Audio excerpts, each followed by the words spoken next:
Hi, I'm Lori Schneider from Fix Catering out of Austin, Texas.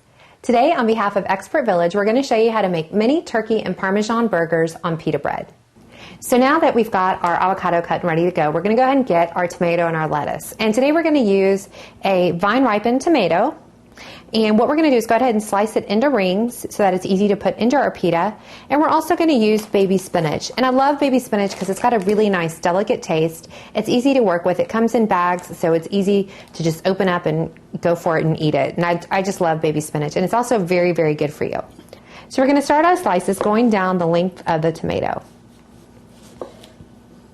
And we're using vine ripened today, but you can really use any tomato that you would like. Perfect. I'm going to go ahead and set these aside along with a handful of spinach so we're ready to assemble our pita.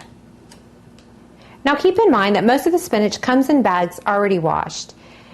Typically they've been double or triple washed, so they're probably pretty safe, but if you want, you can go ahead and wash them, but make sure you dry them thoroughly in a salad spinner or in the refrigerator.